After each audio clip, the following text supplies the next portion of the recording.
Sentido y sensibilidad, de Jane Austen.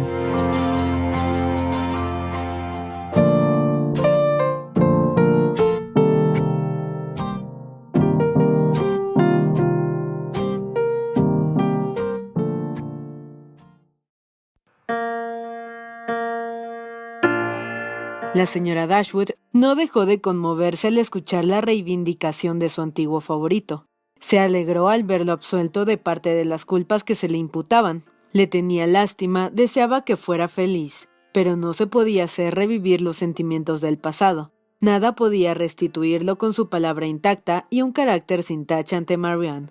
Nada podía hacer desaparecer el conocimiento de lo que ella había sufrido por su causa, ni eliminar la culpa de su comportamiento con Elisa.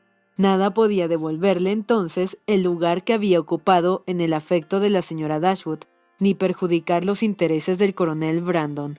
Si, como su hija, la señora Dashwood, hubiera escuchado la historia de Willoughby de sus propios labios, si hubiera sido testigo de su angustia y experimentado el influjo de su semblante y actitud, es probable que su compasión hubiera sido mayor. Pero no estaba en manos de Elinor, ni tampoco deseaba despertar tales sentimientos en otras personas, con una explicación detallada como había ocurrido en un comienzo con ella. La reflexión había aportado tranquilidad en sus juicios y moderado su opinión sobre lo que Willoughby se merecía. Deseaba, por tanto, decir solo la más simple verdad y exponer aquellos hechos que realmente se podían atribuir a su carácter, sin embellecerlos con ninguna pincelada de afecto que pudiera despertar la fantasía y conducirla por caminos errados. Al anochecer, cuando estaban todas juntas, Marianne comenzó a hablar voluntariamente de él otra vez, pero no sin un esfuerzo que se hizo patente en el agitado, intranquilo ensimismamiento en que antes había estado sumida durante algún tiempo, en el rubor que se subió a su rostro al hablar, en su voz vacilante. «Deseo asegurarles a ambas», dijo, «que veo todo, como ustedes pueden desear que lo haga». La señora Dashwood la habría interrumpido de inmediato con consoladora ternura si Elinor, que realmente deseaba escuchar la opinión imparcial de su hermana, no le hubiera demandado silencio con un gesto impaciente. Marianne continuó lentamente. «Es un gran alivio para mí lo que Elinor me dijo en la mañana. He escuchado exactamente lo que deseaba escuchar». Durante algunos momentos se le apagó la voz, pero recuperándose, siguió hablando y más tranquila que antes. «Con ello me doy por completo satisfecha. No deseo que nada cambie. Nunca habría podido ser feliz con él después de saber todo esto, como tarde o temprano lo habría sabido. Le habría perdido toda confianza, toda estima. Nada habría podido evitar que sintiera eso». Lo sé», exclamó su madre. «Feliz con un hombre de conducta libertina, con uno que así había roto la paz del más querido de nuestros amigos y el mejor de los hombres. No, un hombre como ese jamás habría podido hacer feliz el corazón de mi Marianne. En su sensible conciencia habría pesado todo lo que debiera haber pesado en la de su marido». Marianne suspiró repitiendo, «No deseo que nada cambie». «Juzgas todo esto», dijo Elinor, «exactamente como debe juzgarlo una persona de mente capaz y recto entendimiento, y me atrevo a decir que encuentras al igual que yo, y no solo en esas sino en muchas circunstancias, motivos suficientes para convencerte de que el matrimonio con Willoughby te habría traído muchas inquietudes y desilusiones en las que te habrías visto con escaso apoyo de un afecto que, de su parte, habría sido muy incierto. Si se hubieran casado, habrían sido siempre pobres. Incluso él se reconoce inmoderado en sus gastos, y todo indica que privarse de algo es una frase ausente en su vocabulario. Sus demandas y tu inexperiencia juntas, con un ingreso muy pequeño, los habrían puesto en apuros que, de no haber sido completamente desconocidos antes, o no haber pensado nunca en ellos, te serían menos penosos. Sé que tu sentido del honor y de la honestidad te habrían llevado, al darte cuenta de la situación, a intentar todos los ahorros que te parecieran posibles, y quizá, mientras tu frugalidad disminuyera solo tu bienestar, podrías haberla resistido. Pero más allá de eso, ¿y qué podría haber hecho hasta el mayor de tus esfuerzos aislados para detener una ruina que había comenzado antes de tu matrimonio? Más allá de eso, si hubieras intentado, incluso de la forma más razonable, limitar sus diversiones, ¿no habría sido de temer que en vez de inducir a alguien de sentimientos tan egoístas para que consintiera en ello, habrías terminado por debilitar tu influencia en su corazón y hacerlo arrepentirse de la unión que le había significado tales dificultades? A Marianne le temblaron los labios y repitió, «¿Egoísta?», con un tono que implicaba, «¿De verdad lo crees egoísta?». Todo su comportamiento, replicó Elinor, desde el comienzo al final de esta historia, ha estado basado en el egoísmo. Fue el egoísmo lo primero que lo hizo jugar con tus sentimientos, y lo que después, cuando los suyos se vieron comprometidos, lo llevó a retardar su confesión y lo que finalmente lo alejó de Barton. Su propio placer o su propia tranquilidad fueron siempre los principios que guiaron su conducta. Es muy cierto, mi felicidad nunca fue su objetivo. En la actualidad, continuó Elinor, lamenta lo que hizo. ¿Y por qué lo lamenta? Porque ha descubierto que no le sirvió. No lo ha hecho feliz. Ya no tiene problemas económicos, no sufre en ese aspecto. Y solo piensa en que se casó con una mujer de temperamento menos amable que el tuyo. Pero se sigue de eso que si se hubiera casado contigo sería feliz. Las dificultades habrían sido diferentes. Habría sufrido por las inquietudes económicas que ahora que no las tiene, han perdido importancia para él. Habría tenido una esposa de cuyo carácter no se habría podido quejar, pero habría vivido siempre necesitado, siempre pobre, y probablemente muy luego habría aprendido a valorizar mucho más las innumerables comodidades que da un patrimonio libre de deudas y una buena renta, incluso para la felicidad hogareña, que el simple carácter de una esposa. No me cabe la menor duda de ello, dijo Marianne, y no me arrepiento de nada excepto de mi propia necedad. Di más bien la imprudencia de tu madre, hijita, dijo la señora Dashwood. Es ella la responsable. Marianne no la dejó seguir, y Elinor, satisfecha al ver que cada una reconocía su propio error, deseó evitar todo examen del pasado que pudiera hacer flaquear el espíritu de su hermana. Así, retomando el primer tema, continuó de inmediato. De toda esta historia creo que hay una conclusión que se puede extraer con toda justicia, que todos los problemas de Willoughby surgieron de la primera ofensa contra la moral, su comportamiento con Eliza Williams. Este crimen fue el origen de todos los males menores que le siguieron y de todo su actual descontento.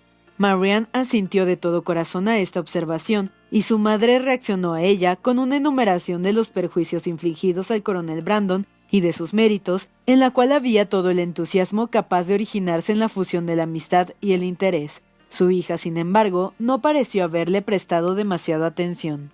Tal como lo había esperado, Elinor vio que en los 2 o 3 días siguientes, Marianne no continuó recuperando sus fuerzas como lo había estado haciendo, pero mientras su determinación se mantuviera sin claudicar y siguiera esforzándose por parecer alegre y tranquila, su hermana podía confiar sin vacilaciones en que el tiempo terminaría por sanarla. Volvió Margaret y nuevamente se reunió toda la familia. Otra vez se establecieron apaciblemente en la casita de campo, y si no continuaron sus habituales estudios con la misma energía que habían puesto en ello cuando recién llegaron a Barton, al menos proyectaban retomarlos vigorosamente en el futuro. Elinor comenzó a impacientarse por tener algunas noticias de Edward.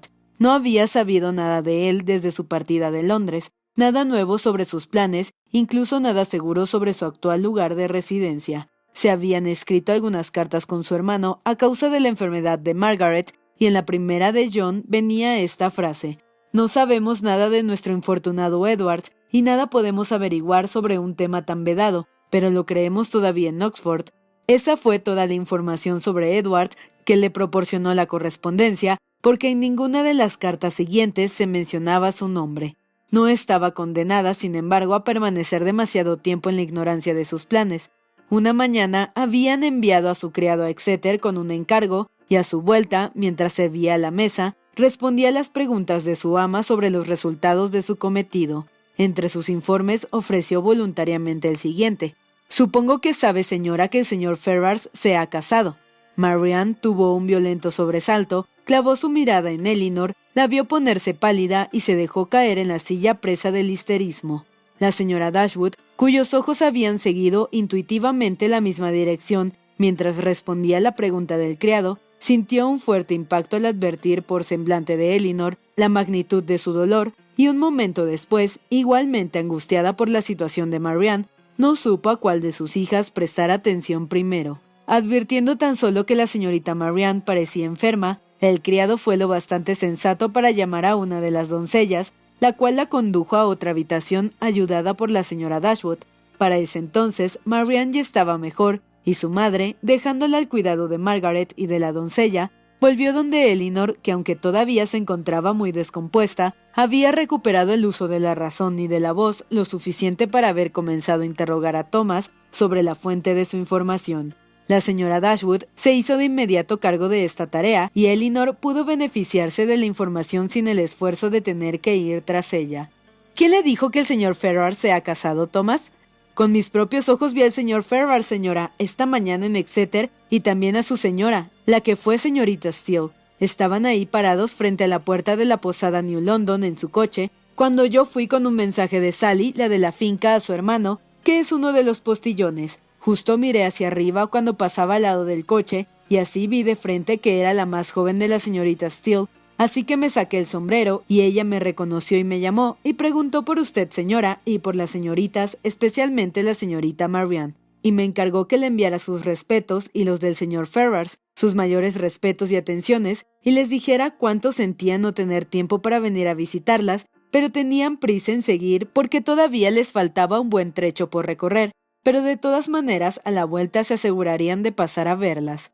¿Pero ella le dijo que se habían casado, Thomas? Sí, señora. Se sonrió y dijo que había cambiado de nombre desde la última vez que había estado por estos lados. Siempre fue una joven muy amistosa y de trato fácil y muy bien educada. Así que me tomé la libertad de desearle felicidades. ¿Y el señor Ferrars estaba con ella en el carruaje? Sí, señora. Justo lo vi sentado ahí, echado para atrás, pero no levantó los ojos. El caballero nunca fue muy dado a conversar. El corazón de Elinor podía explicar fácilmente por qué el caballero no se había mostrado, y la señora Dashwood probablemente imaginó la misma razón. ¿No había nadie más en el carruaje? No, señora, solo ellos dos. ¿Sabe de dónde venían? Venían directo de la ciudad, según me dijo la señorita Lucy, la señora Ferrars. ¿Pero iban hacia el oeste? Sí, señora, pero no para quedarse mucho. Volverán luego y entonces seguro que pasan por aquí. La señora Dashwood miró ahora a su hija, pero Elinor sabía bien que no debía esperarlos. Reconoció a Lucy entera en el mensaje y tuvo la certeza de que Edward nunca vendría por su casa. En voz baja le observó a su madre que probablemente iban donde el señor Pratt, cerca de Plymouth. Thomas parecía haber terminado sus informes. Elinor parecía querer saber más. ¿Los vio partir antes de irse? No, señora, ya estaban sacando los caballos, pero no pude quedarme más, temí atrasarme. ¿Parecía estar bien la señora Ferrars? Sí, señora, dijo que estaba muy bien. A mi ver siempre fue una joven muy guapa y parecía enormemente contenta. A la señora Dashwood no se le ocurrió nada más que preguntar, y Thomas y el mantel, ahora igualmente innecesarios, poco después fueron sacados de allí. Marianne ya había mandado decir que no iba a comer nada más. También la señora Dashwood y Elinor habían perdido el apetito, y Margaret podía sentirse muy bien con esto de que a pesar de las innumerables inquietudes que ambas hermanas habían experimentado en el último tiempo, a pesar de los muchos motivos que habían tenido para descuidar las comidas, nunca antes habían tenido que quedarse sin cenar. Cuando les llevaron el postre y el vino, la señora Dashwood y Elinor quedaron a solas. Permanecieron mucho rato juntas en similares meditaciones e idéntico silencio. La señora Dashwood no se aventuró a hacer ninguna observación y no osó ofrecer consuelo. Se daba cuenta ahora de que se había equivocado al confiar en la imagen que Elinor había estado dando de sí misma y concluyó correctamente que en su momento le había quitado importancia a todo lo que le ocurría solo para evitarle a ella mayores sufrimientos, considerando cuánto estaba sufriendo ya por Marianne. Se dio cuenta de que la cuidadosa considerada solicitud de su hija la había llevado al error de pensar que el afecto que un día había comprendido también era en realidad mucho menos serio de lo que solía creer o de lo que ahora se veía que era. Temía que al dejarse convencer de esa forma, había sido injusta, desconsiderada. No, casi cruel con Elinor, que la aflicción de Marianne, por ser más evidente, más patente a sus ojos, había absorbido demasiado de su ternura, llevándola a casi olvidar que en Elinor podía tener a otra hija sufriendo tanto como ella, con un dolor que ciertamente había sido menos buscado y que había soportado con mucho mayor fortaleza.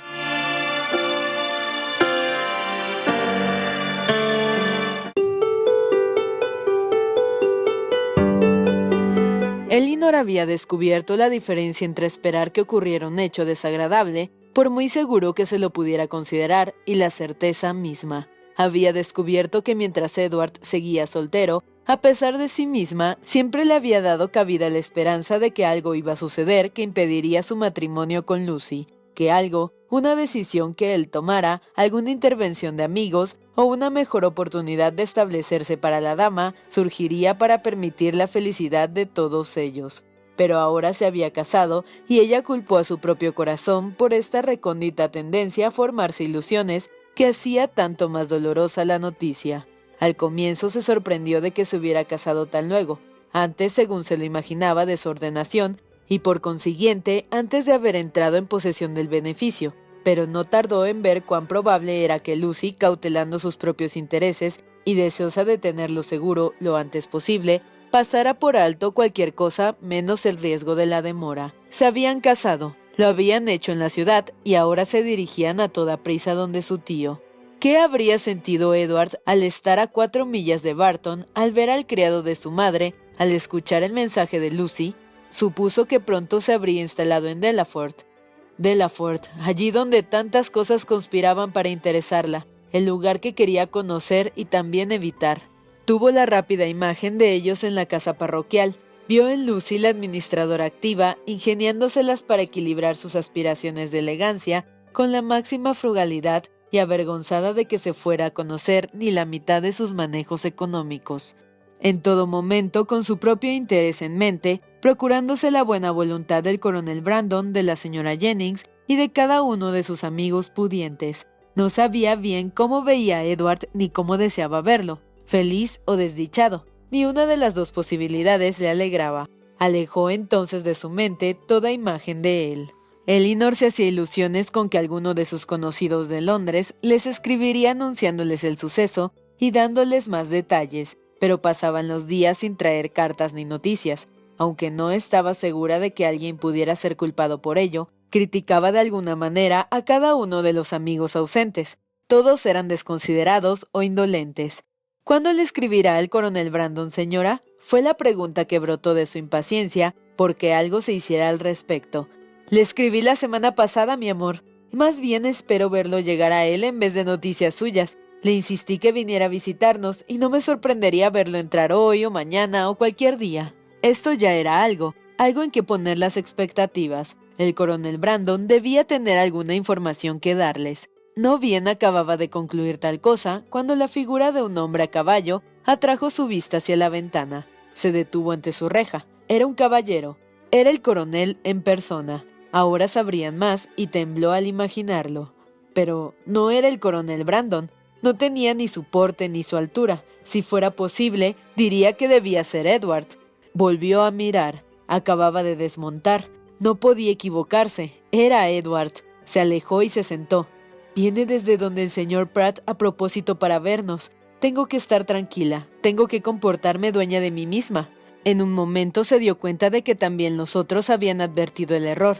Vio que su madre y Marianne mudaban de color. Las vio mirarle y susurrarse algo entre ellas. Habría dado lo que fuera por ser capaz de hablar y por hacerles comprender que esperaba no hubiera la menor frialdad o menosprecio hacia él en el trato. Pero no pudo sacar la voz y se vio obligada a dejarlo todo a la discreción de su madre y hermana. No cruzaron ni una sílaba entre ellas. Esperaron en silencio que apareciera su visitante. Escucharon sus pisadas a lo largo del camino de grava. En un instante estuvo en el corredor y al siguiente frente a ellas. Al entrar en la habitación, su semblante no mostraba gran felicidad, ni siquiera desde la perspectiva de Elinor. Tenía el rostro pálido de agitación y parecía temeroso de la forma en que lo recibirían y consciente de no merecer una acogida amable. La señora Dashwood, sin embargo, confiando cumplir así los deseos de aquella hija por quien se proponía en lo más hondo de su corazón dejarse guiar en todo, lo recibió con una mirada de forzada alegría, le estrechó la mano y le deseó felicidades. Edward se sonrojó y tartamudeó una respuesta ininteligible. Los labios de Elinor se habían movido a la par de los de su madre y cuando la actividad hubo terminado, deseó haberle dado la mano también. Pero ya era demasiado tarde y con una expresión en el rostro que pretendía ser llana, se volvió a sentar y habló del tiempo. Marianne, intentando ocultar su aflicción, se había retirado fuera de la vista de los demás tanto como le era posible, y Margaret, entendiendo en parte lo que ocurría, pero no por completo, pensó que le correspondía comportarse dignamente. Tomó asiento lo más lejos de Edwards que pudo y mantuvo un estricto silencio. Cuando Elinor terminó de alegrarse por el clima seco de la estación, Se sucedió una horrible pausa. La rompió la señora Dashwood, que se sintió obligada a desear que hubiera dejado a la señora Ferrars en muy buena salud. Apresuradamente, él respondió que sí. Otra pausa. Elinor, decidiéndose a hacer un esfuerzo, aunque temerosa del sonido de su propia voz, dijo: «¿Está en Longstaple la señora Ferrars?» «¿En Longstaple?», replicó él con aire sorprendido. «No, mi madre está en la ciudad». «Me refería», dijo Elinor tomando una de las labores de encima de la mesa, «a la señora de Edward Ferrars». No se atrevió a levantar la vista, pero su madre y Marianne dirigieron sus ojos a él. Edward enrojeció, pareció sentirse perplejo, la miró con aire de duda y tras algunas vacilaciones dijo: «Quizás se refiera a... mi hermano, se refiere a la señora de Robert Ferrars». «La señora de Robert Ferrars», repitieron Marianne y su madre, con un tono de enorme asombro, y aunque Elinor no fue capaz de hablar, también le clavó los ojos con el mismo impaciente desconcierto. Él se levantó de su asiento y se dirigió a la ventana, aparentemente sin saber qué hacer. Tomó unas tijeras que se encontraban por allí, y mientras cortaba en pedacitos la funda en que se guardaban, arruinando así ambas cosas, dijo con tono apurado: «Quizá no lo sepan, no hayan sabido que mi hermano se ha casado recién con la señorita Lucy Steele». Sus palabras fueron repetidas con indecible asombro por todas, salvo Elinor, que siguió sentada con la cabeza inclinada sobre su labor, en un estado de agitación tan grande que apenas sabía dónde se encontraba. «Sí», dijo él, «se casaron la semana pasada y ahora están en Dawlish». Elinor no pudo seguir sentada. Salió de la habitación casi corriendo y tan pronto cerró la puerta, estalló en lágrimas de alegría que al comienzo pensó no iban a terminar nunca. Edward, que hasta ese momento había mirado a cualquier parte menos a ella, la vio salir a la carrera y quizá vio, o incluso escuchó su emoción, pues inmediatamente después se sumió en un estado de ensueño que ninguna observación ni pregunta afectuosa de la señora Dashwood pudo penetrar. Finalmente, sin decir nada, abandonó la habitación y salió hacia la aldea, dejándolas estupefactas y perplejas ante un cambio en las circunstancias tan maravilloso y repentino, entregadas a un desconcierto que solo podían paliar a través de conjeturas.